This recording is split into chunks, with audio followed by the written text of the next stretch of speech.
toutes et à tous, je suis Patrick Fraisse, directeur général de VTI, fabricant de solutions de ventilation pour la rénovation énergétique. Justement, là, on parle de ventilation. Alors, Patrick, sur la ventilation, est-ce que là, on rentre dans le détail des retours d'expérience ventilation. On parlait de label BBC, bâtiment basse consommation. Aujourd'hui, ce label existe également en termes dans la rénovation des copropriétés.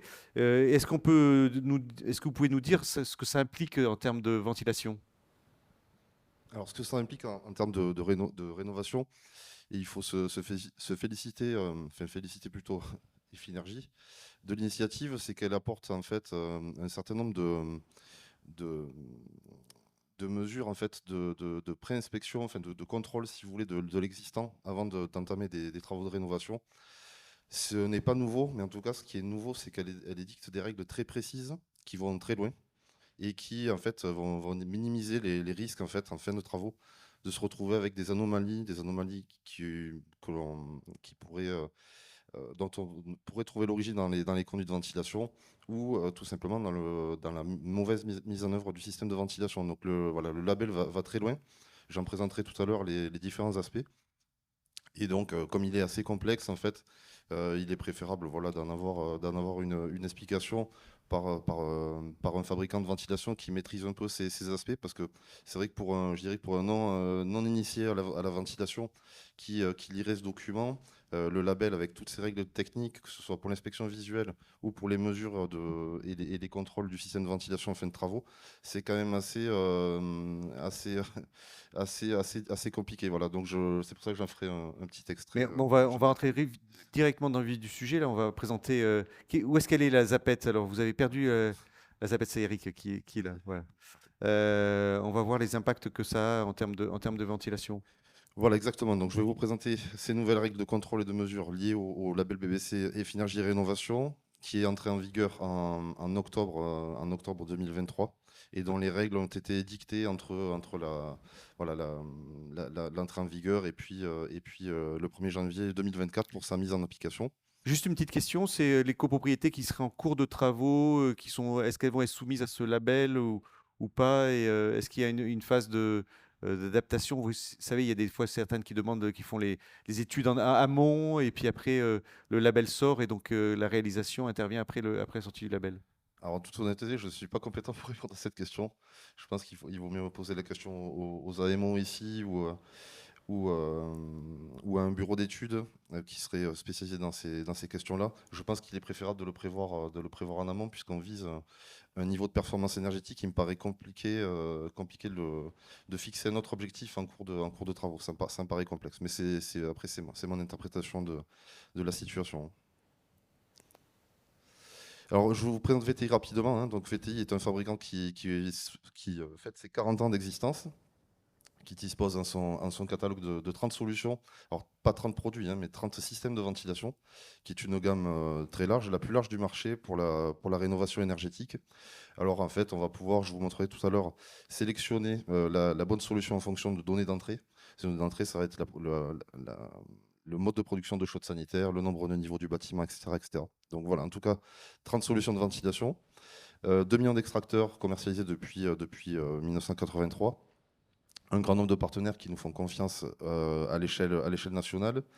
Chaque jour, nos systèmes de ventilation permettent de renouveler environ 115 millions de mètres cubes d'air, donc ce n'est pas rien. Et l'année dernière, nos systèmes ont permis d'équiper 40 000 logements rénovés à l'échelle nationale. Alors chaque année, VTI dépose environ entre 1 et 2 brevets, ce qui n'est pas négligeable pour une PME industrielle.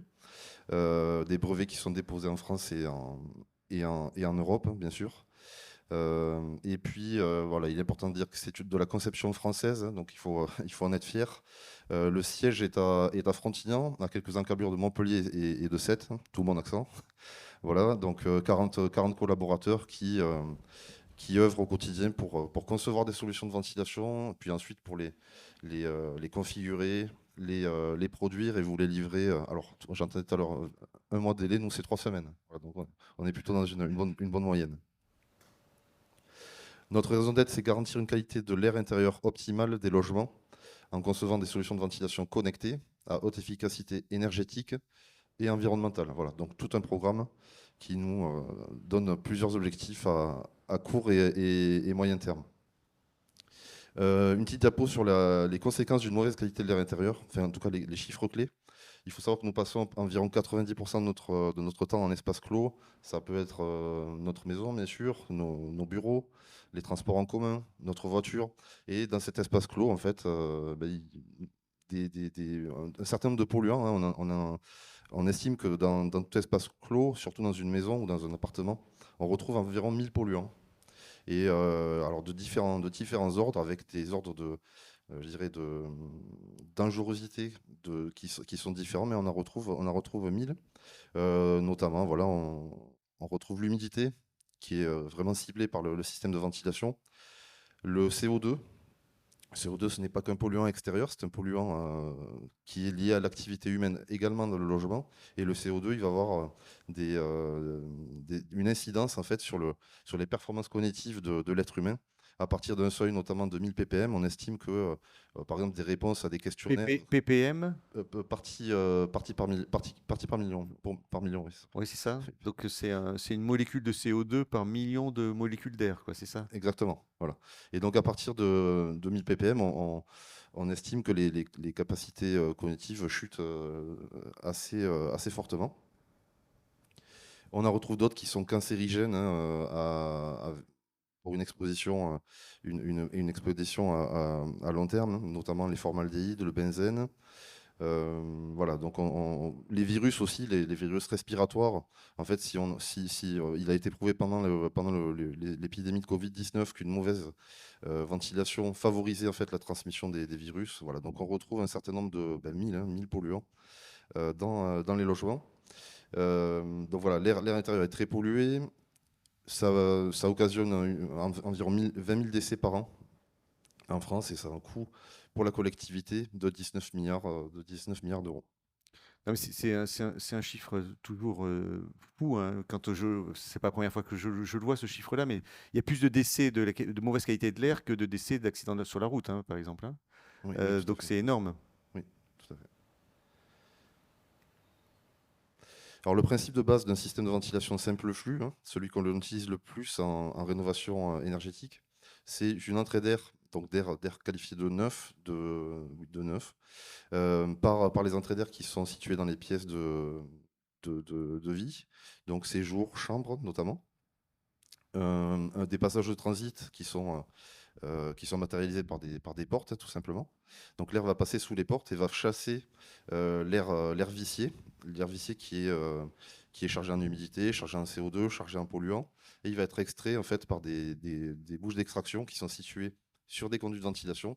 Et ces conduits de ventilation, on les retrouve dans les pièces techniques, donc cuisine, salle de bain, toilette, cellier, etc. Donc c'est le principe. On appelle ça aussi le balayage. L'air neuf balaye l'air vicié. Alors, voilà, je vais vous présenter deux types de conduits que l'on retrouve le plus. Hein, sont notamment les conduits individuels que l'on retrouve énormément dans la ville de Paris, puisque les bâtiments sont plutôt anciens pour la plupart. Donc les conduits individuels, c'était je dirais la norme jusqu'aux années 50. Voilà, donc on les retrouve sur tous les bâtiments antérieurs à 1950. On les retrouve un tout petit peu après 1950 aussi, mais en proportion assez faible. Donc le principe du conduit individuel, c'est un conduit par pièce technique, par logement. Donc on peut aisément savoir combien de logements, de logements il y a dans un bâtiment à partir des conduits.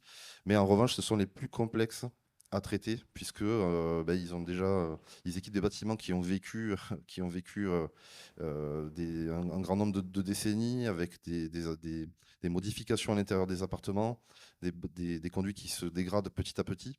Et donc, en fait, il est important de faire une inspection, mais je vais en parler juste après, donc ce n'est pas la peine que je m'apesantisse sur ce sujet maintenant.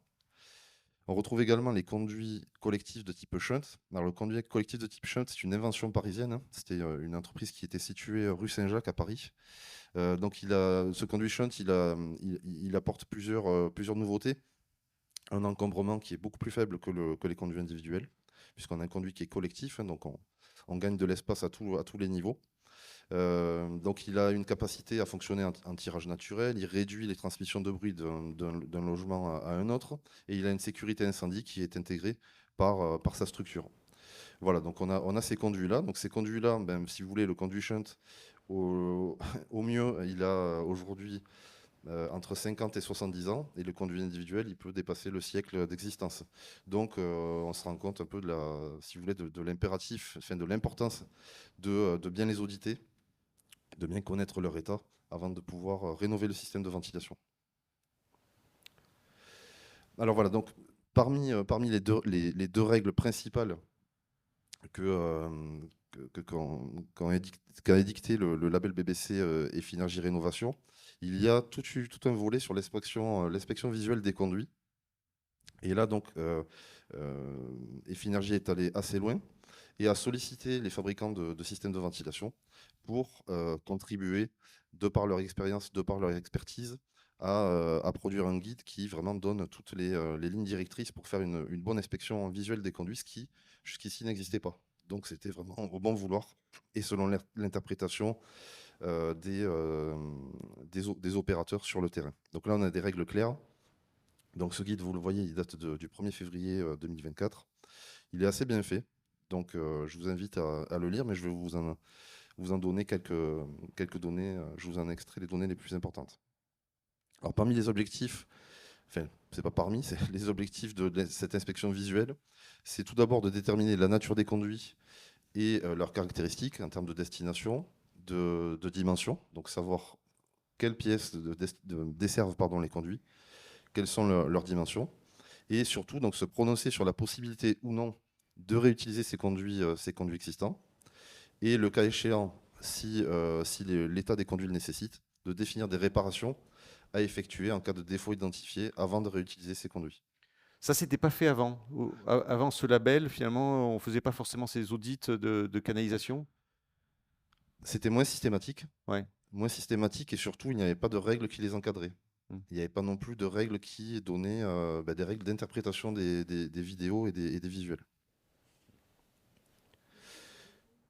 Ah, si vous voulez poser une question, on peut vous passer un micro, madame. Tiens, je vais prendre un micro là. On va vous passer un micro. On peut prendre une question comme ça à la volée, hein. Pour que le public à distance aussi puisse peut-être présentez-vous et posez votre question alors. Bonjour, Caroline Dubois, je travaille à Solia, donc plutôt sur du tertiaire, je suis CEP. Je voulais connaître en fait les différents types de défauts qu'il pourrait y avoir sur les conduits shunt ou autres. Alors, les défauts que l'on rencontre le plus souvent, ce sont des conduits bouchés déjà. Des conduits bouchés, pourquoi? Parce que vous avez notamment, enfin, ces conduits sont ouverts pour la plupart sur l'extérieur, hein, bien qu'il y ait un impératif de ramoner ces conduits régulièrement. En fait, on retrouve souvent des nids, tout simplement, qui sont extrêmement compactés. Alors, si vous rajoutez à ça des vapeurs qui vont s'évacuer par les conduits, des suies, etc., vous avez parfois des bouchons voilà, qui sont particulièrement tenaces, c'est le moins que l'on puisse dire. Et donc vous pouvez avoir des conduits qui sont bouchés, vous pouvez avoir des copropriétaires ou des locataires dans le cas de logements sociaux qui ont pu avoir une action sur les conduits. Ils peuvent avoir détruit le logement, tout simplement, le conduit, pardon, dans leur logement, ils peuvent l'avoir percé, ils peuvent y avoir fait passer, y avoir raccordé des appareils, enfin voilà, donc vous retrouvez ce genre de défaut-là. Raccorder des appareils, je vois Juliette, elle dit oui, raccorder des appareils. C'est quoi les appareils qu'on peut raccorder par un conduit Ça peut être des hôtes par Ah oui, exemple, ok, de d'accord. cuisine, On a mis des systèmes extérieurs sur le conduit, voilà. oui. Des systèmes de ventilation individuels, parfois qui sont Ouais, très peu efficaces, hein, ouais. des grilles motorisées. Donc voilà, ça fait partie des défauts, puisqu'on met en place un système de ventilation collective avec une régulation qui lui est propre. Les autres défauts, c'est tout simplement la dégradation dans le temps des conduits. Mais de manière générale, dans 90% des cas, ça se passe très bien. Mais l'audit est très important justement pour avoir cette certitude par rapport à l'état des conduits. J'espère que j'ai bien répondu à votre question. Ouais. D'accord, merci. Voilà, donc ce que souligne aussi le rapport le guide de Définergie, qui est très important, c'est que ça doit être fait avant tout travaux.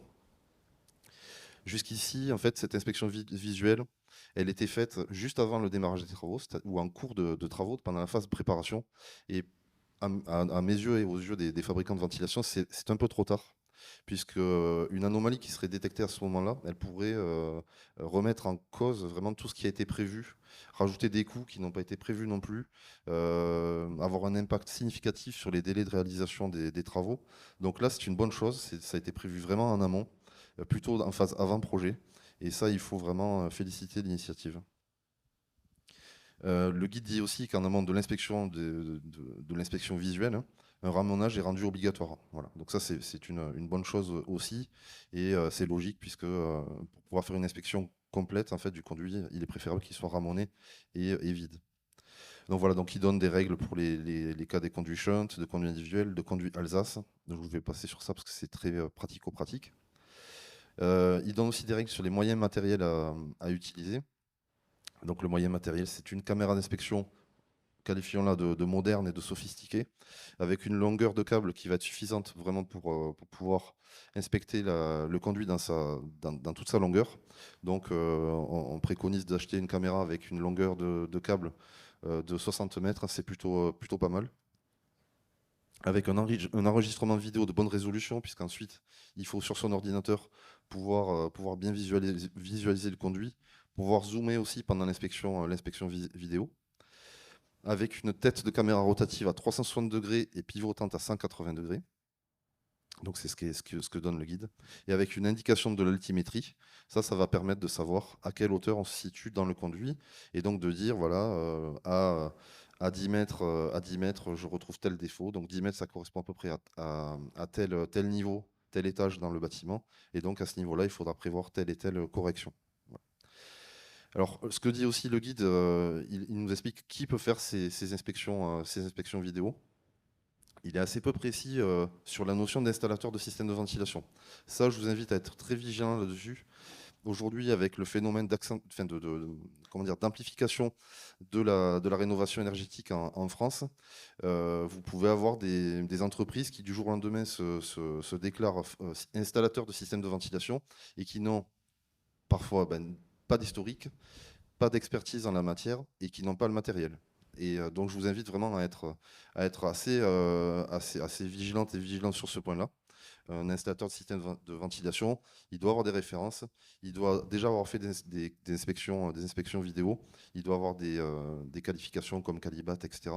Voilà, donc voilà, je dirais que le guide aurait pu être plus précis sur ce point-là. Ça peut être fait aussi par un bureau d'études et par un mesureur de type certifié Calibat 8721. Alors ensuite, le guide est très précis sur le mode d'échantillonnage des conduits à inspecter. Donc ça aussi, c'est nouveau hein, pour l'inspection vidéo des conduits. Et voilà, donc premier cas, vous avez un nombre d'empilements, donc il décrit clairement ce qu'est un empilement de logement. Hein. Si votre empilement est inférieur à 5, donc on est sur une toute petite copropriété, il va falloir inspecter 100% des conduits de tous les empilements. Si le nombre d'empilements est supérieur à 5, donc vous avez une formule. Et donc ça donne pour 10 empilements, 100% des conduits de 7 empilements à inspecter. Et pour un cas de 25 empilements, 100% des conduits de 13 empilements à inspecter. Ensuite, vous avez un nombre de conduits qui doit être augmenté s'il y a un quelconque problème, notamment majeur, sur les conduits de ventilation. Il va falloir augmenter le nombre de conduits à inspecter. Et là aussi, le guide donne des règles précises. Il donne aussi des règles sur le contenu du rapport. Alors ça, c'est aussi nouveau. Donc le rapport doit contenir une synthèse d'inspection avec des points de vigilance et des défauts constatés. C'est le tableau qu'on retrouve à droite. Un petit exemple, voilà. Vous allez avoir un rappel de l'échantillonnage des conduits qui a été utilisé pour faire cette inspection vidéo. Des informations sur le bâtiment, voilà, le nombre de logements, le nombre de niveaux, le nombre d'entrées, le nombre d'empilements, etc. Le type de conduit. L'information sur chaque conduit inspecté. Donc sa description, quelle est sa destination, quel est son type, quelles sont ses dimensions. Et puis ensuite, il va falloir donner mettre en annexe de ce rapport-là des photographies de ces conduits et fournir des vidéos notamment sur clé USB ou par transfert. Et puis faire une liste de tous les défauts qui ont été constatés. Notamment, voilà, tout à l'heure on en parlait, hein, des percements, des fissures, des bouchons. Normalement, ils auront été enlevés lors du ramonage. Mais voilà, donc un contenu de rapport d'inspection plutôt complet. Ce contenu de rapport d'inspection, il va servir à la copropriété, au maître d'ouvrage, au bureau d'études et aux fabricants, à l'installateur de système de ventilation, d'adapter le système de ventilation vraiment de manière optimale par rapport à ce qui aura été constaté. Le second volet en fait, de ces règles, hein, édictées par le label BBC Finergie Rénovation, c'est toute la partie contrôle et mesure. Alors ça, ce n'est pas nouveau, mais en revanche, c'est une application du protocole RE 2020 à la partie rénovation et qui est faite là aussi de manière très précise, donc il faut saluer l'initiative. De manière très synthétique et générale, donc le système sera dit conforme, les travaux seront dits conformes si l'intégralité des points obligatoires de contrôle est validée. En revanche, à partir du moment où un seul des points obligatoires n'est pas validé, le système et sa réalisation, son installation sera dit non conforme. Pour cela, donc, on fait appel à un mesureur. Alors ce mesureur, c'est très important pour le troisième point. Ce n'est plus l'installateur de système de ventilation, ça ne peut pas être le bureau d'études, ça ne peut pas être non plus le maître d'ouvrage. Ça va être une tierce partie indépendante de l'opération, totalement autonome. Et voilà, donc les autocontrôles, comme c'est le cas aujourd'hui, pour le label BBC Finergie Rénovation, ne seront plus autorisés. C'est forcément un mesureur, donc autorisé par le ministère de la Construction. Et voilà, sont dits réputés autorisés les mesureurs de type Calibat 8741. Donc voilà, ça c'est assez nouveau. Ouais, ouais. On a une question, Juliette, vous voulez poser une question Oui, c'est pour savoir si dans le guide, il y a aussi des préconisations sur, en cas de problème dans les conduits, de quelle manière on intervient en fait s'il y a un bouchon au niveau de tel logement, parce qu'il y a beaucoup de questions de copropriétaires là-dessus. Pas à ma connaissance. Non, pas à ma connaissance. Je pense que je suis. Non, il n'indique pas ce qui doit être fait. Ce qu'il indique, c'est qu'il faut augmenter l'échantillonnage. Donc il va falloir respecter d'autres conduits pour voir si on retrouve le type de défaut. Mais je pense si vous voulez, il laisse ensuite l'initiative à, à- à l'entreprise qui aura fait cette inspection, au fabricant, au bureau d'études et à l'installateur de trouver la meilleure solution et bien sûr de se conformer à tous les textes qui existent. Ça va être tout ce qui est les DTU, DTU ventilation, DTU fumisterie, les avis techniques fabricants. Donc voilà, là on s'en remet. Non, ce serait beaucoup trop complexe et le guide serait beaucoup trop long s'il devait aussi voilà, aborder ces sujets-là. Donc non, pas ma connaissance de mémoire, je crois pas. Non. Alors au niveau des moyens matériels qui doivent être utilisés pour ces mesures, on va utiliser notamment un manomètre numérique, hein, qui permet de connaître en fait la pression différentielle au niveau de la bouche d'extraction. Il donne une plage d'étalonnage, donc entre moins 100 pascal et plus 100 pascal, et avec un niveau de précision de plus ou moins 1 pascal. Ce que j'ai oublié de dire, c'est que ces inspections visuelles et ces mesures, je les présente pour des cas de ventilation hybride ou de ventilation mécanique basse pression. C'est autre chose pour la VMC haute pression. Je le ferai lors d'une prochaine conférence du grand circuit. J'aborderai le cas de la haute pression. Voilà, donc parce qu'il faut savoir que les plages de pression en ventilation hybride hygroréglable, on est entre 5 et 40 pascal. Et pour la ventilation mécanique basse pression, entre 15 et 30 pascal. C'est pour ça qu'il faut vraiment des manomètres qui soient adaptés à ces plages de pression, avec des plages d'étalonnage et des degrés de précision, des niveaux de précision qui soient ajustés, qui soient plutôt faibles pour pouvoir détecter les défauts. Alors là, pareil, il donne aussi des règles d'échantillonnage pour les mesures. C'est à peu près la même chose, hein, que tout à l'heure, avec des nombres d'empilements, des exemples pour 10 caissons, pour 25 empilements. Donc vous avez là des exemples que vous pourrez conserver pour pouvoir les appliquer. Dans le cas de l'extracteur hybride et tourelle basse pression, vous allez avoir une règle d'échantillonnage qui va être un tout petit peu différente. Et dans tous les cas, ce qu'il va falloir, c'est pour chaque conduit de chaque empilement, contrôler 2 logements. Donc le logement qui est le plus bas, donc qui est le plus défavorisé en termes de ventilation mécanique, et le logement le plus haut, donc le plus proche de l'extracteur, qui va être le plus favorisé. Et donc on doit se situer dans la plage que je vous ai donnée tout à l'heure, la plage qui est donnée dans l'avis technique, au niveau de ces logements-là. Je vous ai mis une petite liste des points, des points de contrôle, hein, avec les points obligatoires dans une colonne, les points non obligatoires dans une autre.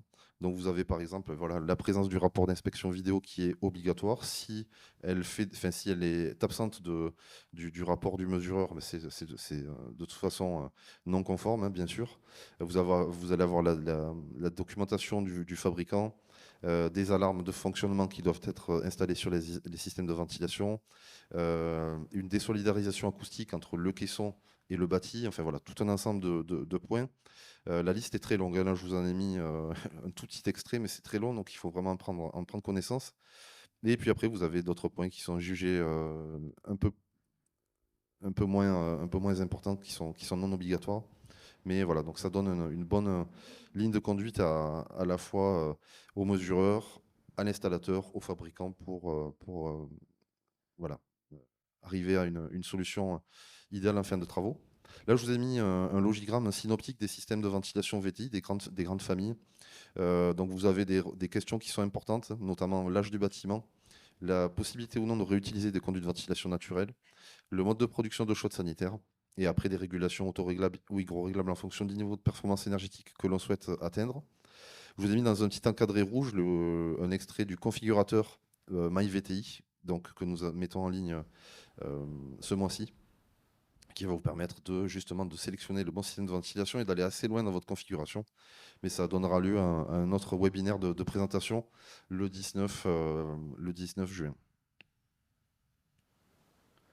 Alors rapidement, les grandes familles, enfin les systèmes de ventilation commercialisés par VTI, donc la VMC basse pression, qui permet de réutiliser les conduits shunt et qui permet de très belles performances énergétiques, d'à peu près 0,0375 Wh par mètre cube d'air extrait, c'est 6 fois moins que le plafond de la réglementation thermique existante, 2005.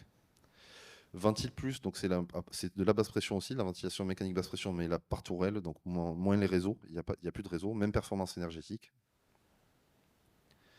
Vous avez la ventilation hybride, qui, comme son nom l'indique, a un mode de fonctionnement intermittent, donc qui bascule en fait du mode mécanique au mode naturel en fonction des conditions météo, de la température extérieure et de la vitesse de vent disponible au niveau du bâtiment et de la toiture. Donc voilà, ça permet de réaliser des économies d'énergie intéressantes. Je ne vous l'ai pas dit, mais tous ces systèmes de ventilation disposent d'un avis technique et permettent de bénéficier des certificats d'économie d'énergie et autres incitations financières. Et ensuite, enfin, la ventilation mécanique haute pression, qui vous permet de répondre là aux bâtiments construits après 1982 ou des bâtiments très anciens dont justement une inspection visuelle ou un audit des conduits de ventilation aurait prononcé une impossibilité de les réutiliser. Donc là, on passerait du coup sur une VMC haute pression. Donc voilà, donc VTI propose vraiment un panel de solutions qui permet de répondre à toutes les configurations de bâtiments existants dans l'habitat. Et je vous remercie. Il y avait une question, merci Patrick pour cette présentation. Vous êtes passé rapidement là sur les présentations des produits. C'est la différence de prix entre une ventilation hybride et la ventilation mécanique basse pression. C'est Pierre-Louis qui pose cette question. Difficile de répondre. Il n'y a pas de règles, si vous voulez. L'avantage de la ventilation mécanique basse pression, c'est vrai qu'elle permet, notamment dans la version centralisée, elle permet justement d'optimiser le nombre de caissons, enfin, d'auxiliaires de ventilation. Donc on va avoir un caisson de ventilation qui va centraliser l'extraction de l'air. Donc ça permet en général de faire des économies sur l'installation, sur le coût du système de ventilation. Mais dans d'autres situations, pour des questions de nombre de conduits par empilement, de difficulté d'accès ou de type de conduit de ventilation à l'origine, de coiffe, en fait, d'émergence de conduits, parfois la ventilation hybride va être plus intéressante. Donc il n'y a pas de règle. Il faut faire confiance au configurateur MyVTI et au chargé de prescription pour vous orienter vraiment vers la solution le meilleur rapport qualité-prix.